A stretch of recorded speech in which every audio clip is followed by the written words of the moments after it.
একটা প্রফেশনাল লোক, সে আজকে আছে কালকে নেই, চলে যাবে। ওর কথাকে আমরা অস্কারের উপরে খুব আস্থাশীল। আমরা বিশ্বাস করি যে অস্কারের মাধ্যমেই সাফল্য আসবে। অস্কার নিজে হাতে টিমটা করেছে। এই বছর কোম্পানিও বেশ এক্সট্রা অর্থ ইনভলভ করেছে। সবাই মিলে আমরা এটাই চেষ্টা করেছি যে কোচের মতো করে টিম করে সাফল্য আনে। আমার কোচের প্রতি একটাই অনুরোধ থাকবে, তুমি তোমার টিমে ফোকাস করো। সারা বিশ্ব জুড়ে এরকম পাবলিকরা হতাশায় ভোগে, তারা কখনো কখনো রিয়্যাক্ট করে।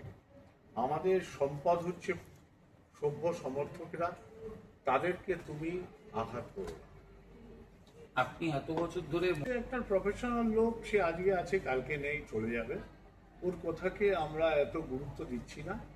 আমি আরো একটা অনুরোধ করতে পারি যে তোমার যদি কোনো বক্তব্য থাকে বোর্ড মিটিং রাখতে বলো, বোর্ড মিটিংয়ে বলো এবং স্পেসিফিক বলো কাজ সম্বন্ধে, তাহলে আমরা সেই ব্যবস্থা গ্রহণ করতে পারি। আর আমার সাথে কোম্পানির কথাও হয়েছে, ডাইরেক্টরদের, ওনারা কেউ কেউ বাইরে আছেন, ওনারাও বলেছেন ঠিক আছে, তাহলে দেখা যাবে কি করা যায়। সভ্য সমর্থকদের আঘাত করুক, এটা কোচের কাছে অনুরোধ করব, না করা যায়। আর ফোকাস করুক টিমে। আমাদের পূর্ণ আস্থা কোচের উপরে আছে।